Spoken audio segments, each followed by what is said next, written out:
تو نشاط صاحب جو ہے کبھی پیپلز پارٹی میں، کبھی نون میں، کبھی کاپ میں، کبھی تحریک جعفریہ، کوئی ایسی جماعت، غالباً یہ ان کی 7ویں جماعت ہے اگر وہ داخلے کے حساب سے بات کریں کلاس وائز. تو یہ کیا پیپلز پارٹی کا انتخابی سیاست کو اس حلقے میں نقصان نہیں دے سکتی؟ جو نظریاتی پیپلز پارٹی کا ورکر ہے وہ یا تو اپنے گھروں پہ بیٹھ جائے گا یا وہ آئندہ کے لیے اس ایکٹیویٹیز پہ پولیٹیکل اس میں شامل ہی نہیں ہوگا. ڈسارٹ تو ہوگا نا، آپ والی بات ہے. ایک بندہ 4.5 سال ایک جو ورکر سے میرے ساتھ چلا ہے، آپ ایک دم ڈائریکشن چینج ہونا بہت زیادہ مشکلات ہو جائیں گی ایک ورکر کے لیے، اور خلقہ بھی خراب ہوگا، پارٹی بھی خراب ہوگی. لیکن ڈفرینس آف اوپینین ضرور ہے. اوپینین میں گھر میں بھی ہو سکتی ہے، تو یہ پارٹی میں بھی ہے. آپ کی تنظیم ڈسٹرکٹ کے حوالے سے، ابھی جو آنے والے اس کے حوالے سے، اس پہ ان کی آپ صحیح کہہ رہے ہیں کہ ڈفرینس آف اوپینین تو ضرور ہے، لیکن ایسا نہیں ہے کہ الگ سے گروپ ہے اور الگ سے سوچ ہے، الگ ہے. اچھا وزیر صاحب یہ بتائیں کہ آپ کے ساتھ ایک اور ہمارے وزیر صاحب بھی ہیں جو پچھلے گورنمنٹ میں خالد خورشید میں بھی وزیر رہے ہیں، فیملی کاسٹ وائز بھی وزیر ہے، وزیر سلیم صاحب. ان کی کیا پروگریس دیکھ رہے ہیں کہ پچھلے 5 سال میں انہوں نے کوئی اچھا کام کیا؟ آگے الیکشن میں ان کی کیا پروگریس ہے، جو آپ کے سیاسی حریف بھی ہیں؟ السلام علیکم ناظرین، آج ہمارے مہمان ہیں وزیر وقار صاحب. وزیر وقار صاحب کی اگر ہم بات کرتے ہیں تو وزیر وقار صاحب جو ہے پاکستان پیپلز پارٹی کے ڈسٹرکٹ کے پریزیڈنٹ رہے ہیں، جنرل سیکرٹری رہے، مختلف عہدوں پہ یہ فائز رہے ہیں. تعلق ان کا چونکہ بلتستان سے ہے اور ان کے پاس جو انتخابی ان کا جو حلقہ ہے وہ حلقہ 9 بنتا ہے، جی بی اے 9 بنتا ہے گلگت بلتستان کا. اور اس حلقے کی ایک اسپیشلٹی یہ ہے کہ وہ 2 ڈسٹرکٹس پر محیط ہے، سکادو ڈسٹرکٹ اور کرمنگ ڈسٹرکٹ، 2 حلقوں کے اندر جاتا ہے. تو چونکہ پیپلز پارٹی کے اندر بھی بہت ساری تبدیلیاں آ رہی ہیں، ہم انہیں سے بات کریں گے اور انہیں سے پوچھیں گے. وزیر صاحب یہ کیا ہو رہا ہے کہ پیپلز پارٹی کے حوالے سے آج کل ایک بڑی کہانیاں جو وائرل ہو رہی ہے میڈیا میں، سوشل میڈیا میں، فارمل میڈیا کے اندر، کہ پیپلز پارٹی میں نئے بندے انڈکٹ ہو رہے ہیں، نئے کینڈیڈیٹس جو الیکٹیبلس ہیں وہ آ رہے ہیں. اسی طرح آپ کے حلقے میں بھی یہی ہوا ہے کہ چونکہ آپ نے لاسٹ 2020 کا الیکشن بھی کنٹیسٹ کیا. ابھی نشاط صاحب جو کے حوالے سے بڑی مشہور ایک کہانی بنی تھی لاسٹ 20 کے الیکشن میں کہ پارٹیاں بدل کر ایک بڑا گیت جو ہے بڑا وائرل ہو گیا تھا. تو نشاط صاحب جو ہے کبھی پیپلز پارٹی میں، کبھی نون میں، کبھی کاپ میں، کبھی تحریک جعفریہ، کوئی ایسی جماعت، غالباً یہ ان کی 7ویں جماعت ہے اگر وہ داخلے کے حساب سے بات کریں کلاس وائز. تو یہ کیا پیپلز پارٹی کا انتخابی سیاست کو اس حلقے میں نقصان نہیں دے سکتی؟ بسم اللہ الرحمن الرحیم. محمد شیخری صاحب، سب سے پہلے آپ کا شکریہ کہ آپ نے مجھے دعوت دی اور مجھے سننے کے لیے بلایا. یہ پارٹیوں کا المیہ ہے کہ ہم نظریے کی پولیٹکس کو ختم کر کے شارٹ کٹ کی سیاست میں لگے ہوئے ہیں. شاید ہر پارٹی حکومت بنانے کے چکروں میں، پارٹی کو بنانے کے چکروں میں نہیں ہونا، تو یہ نہیں چاہیے.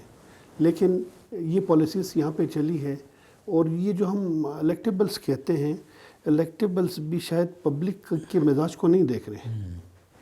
وہ بھی شارٹ کٹ کے چکروں میں کسی طرح، یعنی جس جگہ پہ 2 بندے اگر پارٹی میں موجود ہیں تو تیسرے کا مجھے سمجھ نہیں آ رہی کہ کیا بنتا ہے. ابھی آپ روندو میں دیکھیں، ہمارے 3 بندے ہو گئے، کل پالیسی کیا بنے گی. اب یہ بہت بڑا جو امتحان ہے، پارٹی کے قیادت پہ بڑا امتحان ہے. اگر آپ الیکشن کے قریب جتنے آپ قریب جائیں گے، سیم یہی سچویشن شاید آپ سے اگلا جو کھرمنگ کا پراپر حلقہ لگتا ہے اس وہاں میں پہ بھی چل رہا ہے. ہمارا اقبال حسن صاحب موجود تھے، ابھی زیدی صاحب آئے ہیں، تو اب الیکشن کے قریب کیا ہوگا یہ سمجھ نہیں آ رہی. تو یہ امتحان تو ان پارٹی قیادت پہ ہے کہ وہ الیکشن کے قریب ان کو سنبھال پاتے ہیں یا اتنا زیادہ پارٹی کو ڈیمیج کر کے نکل جائیں گے، اس کی سمجھ نہیں آ رہی. نہیں دیکھیں کہ چونکہ یقیناً 2 کینڈیڈیٹس 3 کینڈیڈیٹ ایک حلقے کے اندر ہوتے ہیں اسی پارٹی کے، کل ٹکٹ ایک کو ملنا ہے، 3 کو تو ٹکٹ نہیں دیا جا سکتا. تو تب جب ایسی صورتحال ہوتی ہے تو اگلے بندے نے جو 5 سال محنت کی ہے، 6 سال محنت کی ہے، اس نے تو جا کے کسی انڈیپینڈنٹ پوزیشن میں یا کسی بھی پارٹی کے ساتھ جا کے اس نے الیکشن لڑنا ہوتا ہے. الیکشن لڑنا ہے تو اس کا نقصان براہ راست کس کو ہوگا؟ کیا سمجھتے ہیں بینگ اے پولیٹیشین؟ آپ چونکہ فیلڈ میں ورک کر رہے ہیں، لوگوں کے پاس گھر گھر جا رہے ہیں، گاؤں آپ جا رہے ہیں، تو نقصان کس کو ہوگا؟ پیپلز پارٹی کو ہوگا، اس پارٹی کو ہوگا جس میں آپ الیکٹیبل سب سے زیادہ لے رہے ہیں. آپ والی بات ہے کہ الیکشن تو ایک بندے نے لڑنا ہے نا. ٹکٹ تو ایک بندے کو ایشو ہوگا، باقی دو کا کیا ہوگا؟ تو یہ امتحان اس پارٹی قیادت پہ ہے جو پالیسیز کر کے لا رہے ہیں. سوچنا ان کو چاہیے. ہونا یہ چاہیے کہ میں پچھلے 4.5 سال سے اپنے حلقے میں لگا ہوں. میں نے ایک الیکشن 2020 کا لڑا. اس ٹائم شاید میں خود بھی تیار نہیں تھا ذہنی طور پر بھی، ہر لحاظ سے، لیکن پارٹی نے کہا آپ لڑیں گے. میں لڑا. لیکن ان 4.5 سالوں میں نے حلقے میں اتنا زیادہ ورک کیا. ورکس مین یہ ہے کہ جو آپ کا جو پولیٹیکل ورکر ہوتا ہے جس آدمی، اس کی سب سے پہلی پرائیورٹی یہ ہونی چاہیے کہ آپ اپنے لوگوں کے ساتھ کھڑے ہو. تو ایسی صورتحال میں جو عام پارٹی کا جو ورکر ہوتا ہے یا پارٹی کا جو نظریاتی جو ووٹر ہوتا ہے وہ کس حد تک ڈسٹرب ہوتا ہے؟ بہت زیادہ ڈسٹرب ہوتا ہے جی. مطلب کس حد تک، کیا اس کی سوچ کیا ہوتی ہے؟ اس کی سوچ اس حد تک بھی زیادہ وہ ہے کہ ابھی وہ کہہ رہے ہیں کہ اگر آپ کو ٹکٹ 4.5 سال کے ساتھ اٹیچ رہے ہوئے، اب ایک دم اگر فرض کریں کہ میرے حلقے میں ایک سرپرائز ہوتی ہے، نشاط صاحب کو ملتا ہے. نشاط صاحب جو میرے جو نظریاتی پیپلز پارٹی کا ورکر ہے، وہ یا تو اپنے گھروں پہ بیٹھ جائے گا یا وہ آئندہ کے لیے اس ایکٹیویٹیز پہ پولیٹیکل اس میں شامل ہی نہیں ہوگا.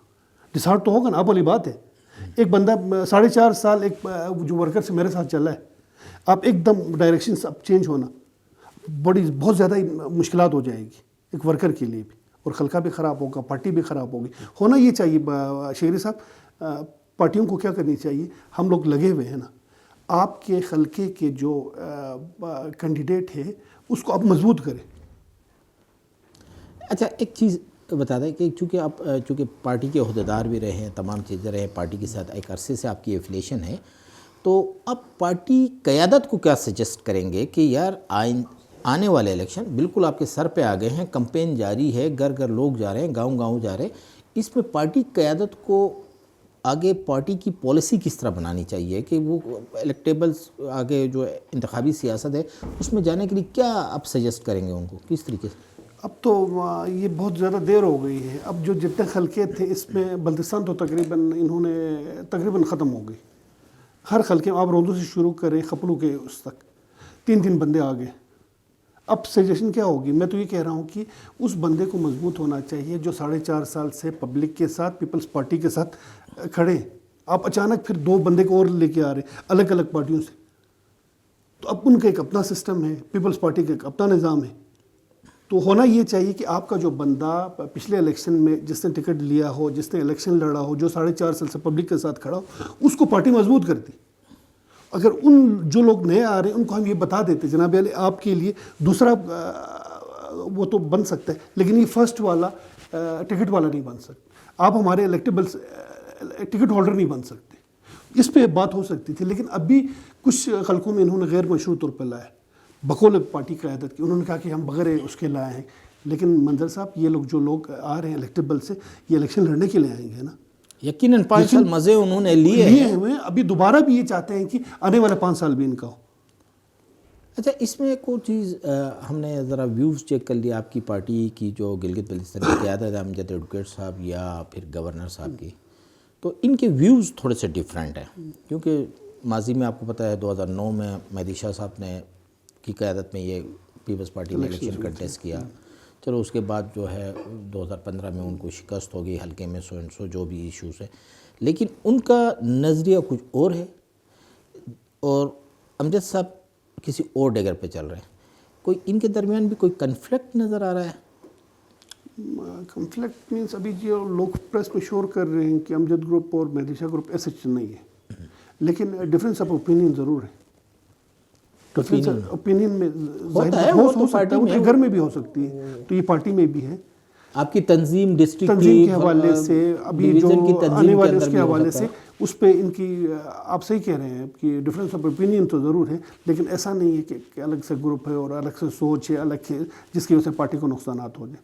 یہ دونوں پارٹی کے بڑے ہیں، لیکن بہت ساری چیزوں میں ان کی ڈفرینس آف اوپینین ضرور ہے. اچھا ایک زمانے میں ہم نے یہ دیکھا کہ گلگت بلتستان کے اندر جو پیپلز پارٹی کے 2 بڑے مراکز ہوتے تھے. ایک جو تھا وہ آپ کا ڈسٹرکٹ گزر تھا، پھر بلتستان تھا. یہ بڑے مراکز ہوتے تھے جہاں سے سب سے زیادہ الیکٹیبلز اور لوگ بینک. تو یہ ووٹ ڈاؤن کس وجہ سے ہوا؟ کیا سمجھتے ہیں بینگ کے ایک ورکر، ایک پولیٹیشین، ایک پارٹی کے عہدیدار، کیا سمجھتے ہیں کہ یہ پوزیشن ڈاؤن کیوں ہوئی؟ نہیں، پوزیشن ڈاؤن ہرگز بھی نہیں ہوئی. اگر آپ دیکھیں گے تو 2015 کا الیکشن ہارنے کے بعد جو امجد ایڈوکیٹ آئے ایز اے پریزیڈنٹ, انہوں نے ایک بہت خطرناک نعرہ جو لگایا حق حاکمیت و ملکیت کا, جس کی وجہ سے پیپلز پارٹی بہت زیادہ اٹھی. اور اس کا عالمی جو مظاہرہ ہے لاسٹ اسمبلی میں اس بل کو پاس کرنے کے بعد یہ ثابت بھی کر دیا پیپلز پارٹی نے. لیکن اس نعرے کے وجہ سے, اس نعرے کے باوجود بھی جو پیپلز پارٹی ہے وہ ٹوٹل 4 سیٹوں پہ کامیاب ہوئی وزیر صاحب, جو کہ ماضی میں 7 سیٹیں لیتی تھی, وہ صرف 4 سیٹوں پہ کامیاب ہوئی. وجہ شکری صاحب, آپ 2020 کا الیکشن میں لڑ چکا ہوں نا, آپ نے بھی یقیناً وزٹس کیے ہوں گے. گورنر ہاؤس ہمارے خلاف اگینسٹ تھا. گنڈا پور صاحب آ کے گورنر ہاؤس میں اسٹے کی تھی. وہ تو خیر وہ کسی زمانے میں جب قمر زمان قاہرہ صاحب بھی گورنر تھے تو وہ بھی اس وقت مرکز ہوتا اس تھا. حد تک تو شکری صاحب نہیں کی تھی نا. گنڈا پور صاحب نے بڑی مداخلت. دیکھیں گورنر ہاؤس ہمیشہ گلگت بلتستان کی سیاست کا مرکز رہا ہے. ابھی اس وقت امیر مقام صاحب بھی جو ہے نا کسی ایک اسٹیشن کو نا, اگلا جو میں آپ کو بتا رہا ہوں, میری بات بھی ہوئی تھی لاسٹ ان کے وزٹ کے دوران, وہ بھی کوئی ڈیرا بنا رہے ہیں. وہ بے شک گورنر ہاؤس کو بنائے یا کہیں اور. گورنر ہاؤس ہمیشہ انتخابی سیاست کا جوڑ توڑ کا مرکز رہتا ہے, تو یہ پورے ملک کے سیاست کے اندر ہوتا ہے. لیکن شکری صاحب آپ مجھ سے وجوہات پوچھ رہے ہیں نا, میں تو الیکشن پہ میں نے گزار دی ہے نا. مجھے پتہ ہے کہ میرے خلقے میں کتنے پریشرز کس کی طرف سے آئی, میں نے جس کا سامنا کیا اس گورنر ہاؤس کا. گنڈپور صاحب نے میرے سر میں کھڑا ہو کے یہ کہا کہ جب کالج کا ڈیمانڈ کیا تو انہوں نے کہا نہیں, کالج نے ہم یہ یونیورسٹی بنائیں گے. آپ اندازہ لگائیں, اس نے تو کئی اضلاع بھی بنائے تھے. ہر تحصیل کو ضلع بنایا تھا. ان ایکسپیکٹڈ بہت سارے ناممکن چیزوں کو اس نے وہاں پہ کھڑے ہو کے ایسے ہی کہہ رہے ہیں. قاہرہ صاحب نے بھی الیکشن کمپین چلائی, لیکن قاہرہ صاحب نے کبھی یہ نہیں بولا جہاں پہ کالج کی ڈیمانڈ ہم یونیورسٹی بنائیں گے. واقعی میں ابھی یہ ہو سکتا ہے کہ ہمارا اپنا گورنر ادھر بیٹھا ہو, اس کے بعد امیر مقام صاحب کریں گے, لیکن کریں گے اپنے لمٹ میں رہ کے. یہ لوگ تو اپنے ریڈ لائن بھی کراس کر چکے تھے. آپ کہہ رہے ہیں کہ پیپلز پارٹی 3 پہ اسٹیک کیوں ہو گئی, ان کی وجوہات یہ تھی. اچھا وزیر صاحب یہ بتائیں کہ آپ کے ساتھ ایک اور ہمارے وزیر صاحب بھی ہیں جو پچھلے گورنمنٹ میں خالد خورشید میں بھی وزیر رہے ہیں, فیملی کاسٹ وائز بھی وزیر ہے, وزیر سلیم صاحب. ان کی کیا پروگریس دیکھ رہے ہیں کہ پچھلے 5 سال میں انہوں نے کوئی اچھا کام کیا, آگے الیکشن میں ان کی کیا پروگریس ہے, جو آپ کے سیاسی حریف بھی ہیں؟ یہ سوال بنتا تو میرے خلقے کے لوگوں سے ہے. میری بڑی خواہش ہے کہ آپ سروے کریں میرے خلقے میں. مجھے بولنا تو بہت زیادہ برا لگتا ہے. سلیم صاحب بہت زیادہ شریف آدمی, یہ سیاست ان کی بس کی بات نہیں. اب یہ اتنے شریف آدمی تھے کہ ان کی شرافت کی وجہ سے ہمارے لیے بڑے مسائل آ گئے. مسائل اس طرح آ گئے کہ ان کی پالیسیز ہمیں سامنے نہیں آئی. دیکھو ابھی منظر شگری کا پالیسی ہمیں سامنے نظر آ جائے گی. اگر منظر شگری کو کوئی اور چلائے گا تو ان کی پالیسیز آئے گی, شگری صاحب کا نہیں آئے گا. تو سلیم صاحب بہت شریف نفس تھے, ان کی جو پاورز ہے, ان کی جو پالیسیز ہے, وہ اس کے ارد گرد بیٹھے ہوئے لوگوں نے چلائی. اور پہلی دفعہ شگری صاحب میرے خلقے میں یہ ہوا ہے, اس خلقے میں بڑے بڑے لوگ ہیں. نشاد صاحب کئی دفعہ ہیں, میرے اپنے نانا ہیں, وزیر شکیل احمد ہیں. اس خلقے کی ایک ہسٹری ہے بالکل بڑی, لیکن اس میں سے کسی بندے نے بھی آج تک اے ڈی پیز کے ساتھ چھیڑخانی نہیں کی تھی, لائسنس ڈس لائکنگ نہیں کی تھی کہ جس جگہ پہ ووٹ زیادہ ملا ہے وہاں پہ اے ڈی پی ہو, جہاں پہ نہیں ہو اے ڈی پی کارڈ دیا.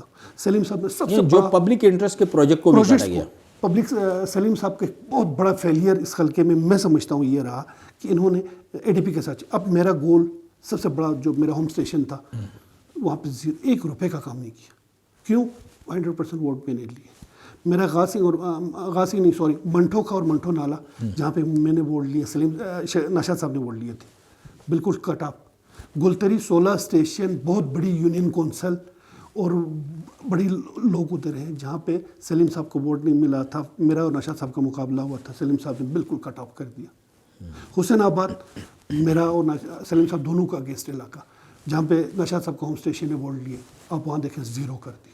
اس خلقہ نمبر 3 کی ہسٹری میں پہلی دفعہ سلیم صاحب نے یہ مہربانی کر دیا ہے کہ اے ڈی پی کے ساتھ چھیڑ کے, کہ جہاں پہ مجھے ووٹ ملے پیسے لگا لیے, جہاں پہ مجھے ووٹ نہیں میرے اگینسٹ کو ووٹ ملا وہاں بھی لوگ رہتے ہیں. دیکھو نا, ہم اللہ کرے کہ کل اللہ مجھے عزت دے دے تو یہ جو اے ڈی پی ہوگی لوگوں کی امانت ہے. میں اس جگہ پہ بھی پیسے لگاؤں گا جہاں پہ مجھے ووٹ نہیں ملے, وہاں لوگ تو رہ رہے ہیں نا. لوگوں کی نیڈ ہے، نیڈ نیڈ کو دیکھنا آپ نے ہے، نیڈ کو دیکھ کے ووٹرز کو لگانا، تو آپ نہیں نے کرنا۔ ووٹرز کو دیکھ کے نہیں کرنی۔ سب سے بڑا فیلئر میں سمجھتا ہوں سلیم صاحب کا یہ ہو۔ اچھا یہ بتائیں کہ نوشاد صاحب جب سے پیپلز پارٹی میں آئے ہیں وہ پیپلز پارٹی کے کوئی جھنڈے شنڈے لگا کے چلتے ہیں کہ نہیں ماضی کی طرح بالکل خاموش جیسے 94 سے اس کی پولیٹکس تھی کہ آپ کے ساتھ بھی ہوں آپ کے ساتھ ہوں، اسی انداز میں چل رہے ہیں؟ ابھی تک تو اسی طرح ہی چل رہے ہیں بغیر جھنڈے کے۔ اب آپ پارٹی میٹنگز وغیرہ؟ ہاں پارٹی میٹنگز میں تو ابھی نہیں آ رہے ہیں فی الحال، لیکن اپنے خلقے میں جو کمپین ان کی جو چل رہی بغیر جھنڈے کے ہی چل رہی۔ میری خواہش ہے کہ وہ جھنڈے کے ساتھ چلائیں تو بہت اچھی بات ہے، کیونکہ اب امبریلے میں آئے تو ہم دونوں پیپلز پارٹی کے لوگ ہیں۔ وزیر وقار صاحب آخری ایک کوسچن سر کیا سمجھتے ہیں، کیونکہ آپ کا حلقہ سب سے ہارڈ حلقہ ہے الیکشن ویدر کے حساب سے، کب الیکشن فیزیبل ہو سکتا ہے آپ کے حلقے میں، خاص کر گلتری اور یہ جو ایریاز ہے؟ ہمیشہ اس کے الیکشن کیونکہ جب سردیوں میں ہوتے تھے تو اس کے الیکشن پاسپون ہوتے تھے، تو کیا سمجھتے ہیں کہ کون سا سیزن آپ کے لیے سجیسٹ کریں گے کہ فیزیبل ہوگا الیکشن؟ سر میرے خلقے میں صرف گلتری نہیں، 3 جگہ ایسے ہیں جو کمپلیٹلی بلاک ہوتے ہیں۔ کتیشوں میں دپا کا جو ایریا، ہاں کتیشو والا ہے، شیلا کا جو ایریا ڈورو کے اوپر کمپلیٹلی بند رہتا ہے، تو یہ کھلتے ہی 15 جون کے بعد، 10 یا 15 جون کے بعد اگر آپ بہت کوشش کریں، گورنمنٹ بھی اس پہ نظر کرے تو یہ 10 بالکل ہمیں یاد ہے نوشاد صاحب نے ایک مرتبہ ہیلی کاپٹر میں ہی جا کے کمپین کیا تھا۔ بالکل صحیح، 2009 کی بات ہے۔ یس، تو یہ جو 3 علاقے ہیں یہ 15 جون کے بعد نومبر تک فیزیبل رہتا ہے۔ تو نمبر دوسرا یہ ہے کہ گلتری کی 85% یا 80% آبادی سکردو میں سیٹل ہے، مائیگریٹ ہوتی ہے بالکل۔ تو اب ان کو نکال کے میں نے پولنگ اسٹیشن تک پہنچانا، یہ گورنمنٹ کی بھی ذمہ داری ہے، میری بھی ذمہ داری ہے۔ ورنہ کئی مرتبہ ہم نے دیکھا کہ وہ بلکہ بلڈ پیپرز بھی وہاں پہ بذریعہ ہیلی کاپٹر ہیلیکاپٹر گئے ہیں نا، بالکل۔ تو اب گورنمنٹ کے لیے اور ہمارے لیے، ہمارے لوگوں کے لیے بہتر یہ ہے کہ 15 نومبر یا 10 جون کے بعد سے نومبر تک کا ڈیٹ مل جائے۔ تو ویسے بلدستان ہمیشہ سرپرائز دیتا رہا ہے پیپلز پارٹی کو، اچھی سیٹیں دیتا رہا ہے، اس دفعہ کیا پلان ہے 2026 کے؟ بہت زیادہ ہوپ فل ہیں ہم لوگ، اگر ہم یہ جو ہمارے جو نئے الیکٹیبلس آئے ہیں ان کو سنبھالنا اور اگر کچھ معاملات ہم کریں تو ہمیں بہت زیادہ یقین ہے کہ ہم لوگ 5 سے 6 سیٹیں بلتستان سے نکال پائیں گے۔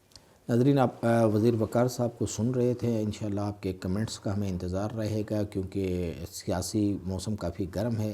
اسی کے ساتھ ہمیں اجازت دیجیے، اللہ حافظ۔